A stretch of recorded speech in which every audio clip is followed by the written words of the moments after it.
for my opening statement, as you can see, we have done with our deliberation on the determination of sufficiency in form. But even before we reach that point, nagkaroon ng withdrawal ng impeachment complaint of the second impeachment complaint. This is the D. et al. Impeachment complaint endorsed by Congressman Percival Sendanya and Congresswoman Laila De Lima. We asked the complainants to confirm under oath their withdrawal of the impeachment complaint, and the same was placed on the records of the hearing of the committee. And then subsequent to that, even before we reach the determination of sufficiency in form, nagkaroon na ng deliberation on the compliance or non-compliance of the first impeachment complaint with respect to the one-year prohibition period, no? Narinig natin yung discussions ng mga kongs. Of course, the disagreement among the members of the Justice Committee arise from the perceived inconsistency in the decision of the Honorable Supreme Court dated July 25, 2025 vis-a-vis the resolution issued by the Supreme Court on January 28, 2026. While the decision provides that the second impeachment complaint may be filed on February 6, the recent resolution, the one dated January 28, implies that the second impeachment may be filed on January 15. So from the perceived inconsistency between the decision and the resolution, we have heard the disagreeing positions, the different sides, different positions of the members of the Justice Committee. And of course, you know, in case of disagreement in the committee, we resolve that by the division of the House. Nagkaroon ng botohan on the motion to declare the first impeachment complaint or to set aside the first impeachment complaint for violation of the one-year prohibition period. And as you can see, nanalo yung motion. That is why the first impeachment complaint was set aside. So in view of the withdrawal of the second, and then the setting aside of the first, technically, dalawa na lang po yung natitirang impeachment complaints. That is the third impeachment complaint filed by Father Saballa et al., endorsed by Congresswoman De Lima, and the fourth impeachment complaint filed by Cabrera, endorsed by Congressman Abante and Congressman Paulo Ortega. No? Tapos today, we concluded also the determination of sufficiency in form of these two remaining impeachment complaints. I'm saying remaining because when we started, it used to be four impeachment complaints. Yung first impeachment complaint, remember, it was set aside on the ground of violation of one-year prohibition. Ito yung in-endorse ni Congressman Tino, Congressman Elago, and Congresswoman Co. The second impeachment complaint was withdrawn even before the start of the deliberation. And we were joined by the complainants, and we asked them really to confirm under oath the said withdrawal of the impeachment complaint. It is for this reason why I'm saying there are only two impeachment complaints now, the third and the fourth. And during our proceeding today, we deliberated already on the sufficiency in form, and we concluded with voting, in which case both impeachment complaints, the third and the fourth, were both declared to be sufficient in form. Because of that, for our tomorrow's meeting, we will be deliberating on sufficiency in substance of these two impeachment complaints. Remember, we have two impeachment complaints now, the third and the fourth. The first was withdrawn, the second was set aside. So technically, we're dealing only with two impeachment complaints. The third and the fourth, which we will be hearing tomorrow with regards to the determination of sufficiency in substance. No? So for our opening statement, that would be all. You may raise your questions to my colleagues.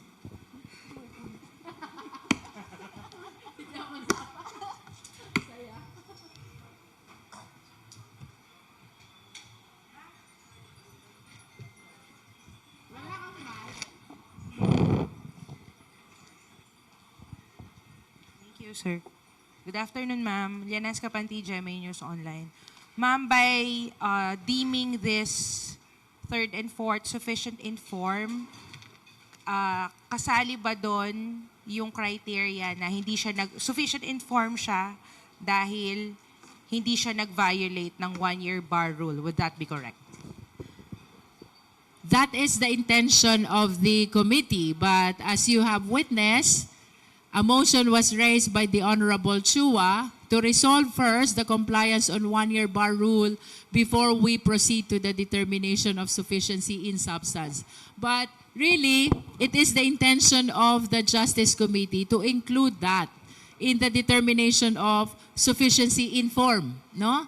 Because we understand that the one-year prohibition is part of the procedural requirement which must be complied with also in filing an impeachment.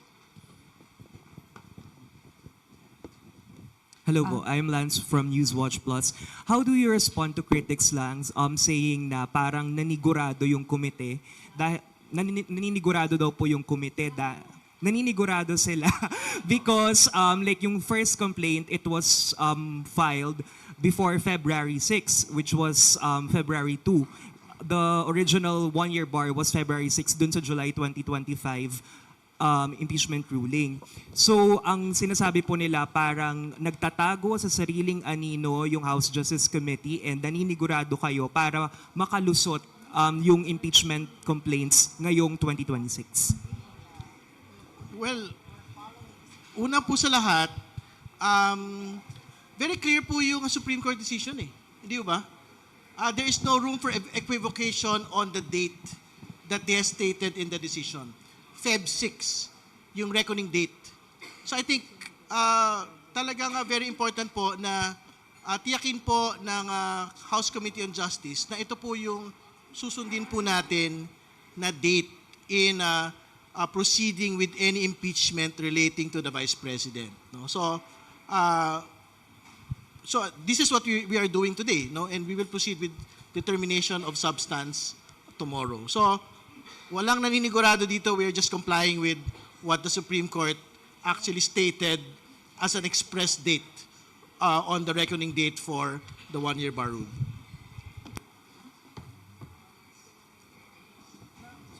Yung mag-follow up sana ako kanina. May common allegations po yung first to fourth complaint. But I would just like to, hindi ko lang kung familiar kayo, meron bang, kasama ba sa allegation sa first complaint, yung apparent threat ni Vice President Sara Duterte to kill the President and his family? Nasa first complaint po ba yun? Or nandun lang siya sa second, third, and fourth? It's present in all the complaints. They were the allegation that the Vice President said threats to the President, the First Lady, and the Speaker of the House then is present in all of the complaints. So having said that, for the record lang po, yung pagka-set aside and withdrawal ng first and second complaint, does this diminish the merits of the impeachment complaints or allegations against the Vice President? No, it does not. In fact, the endorsers of the first and second complaint said that they are supporting and are joining the deliberations of the third and fourth impeachment complaints. There was no ruling on the merits. In fact, the endorsers themselves of the first and second complaints said that this is not their withdrawal. For example, of the second complaint, their withdrawal of the second complaint is not tantamount to dismissal based on the merits. So meaning po, hindi po natin pinag-usapan yung merits. They just thought, lalo na sa second impeachment complaint, na mas mapapabilis ang proseso ng pag-impeach kung mag-focus tayo doon sa ibang impeachment complaint. Thank you, ma'am. Kongs? For clarification po, yung pagkakasama po nung one-year bar rule, bahagi po siya nung amended rules na po from the rewriting Rules Rewriting Committee. Tama po ba? We haven't passed the new rules, the revised rules. Kasi po, sa totoo lang po, as a member of the Rules Rewriting Committee, ginawa po natin yon last year. But since tuloy-tuloy po kasi yung impeachment proceedings here, we stuck with the rules that we adopted at the earlier part of the 20th Congress. So, hindi pa po kasama yon. But let me mention this, no? Yung doon po sa bagong draft po namin ng rules, wala naman po kaming ginawang iba. Inayos lang. We just clarified the provisions or the provisions of the House rules. Kasi may mga wording na hindi maganda. So, inayos lang po natin yun.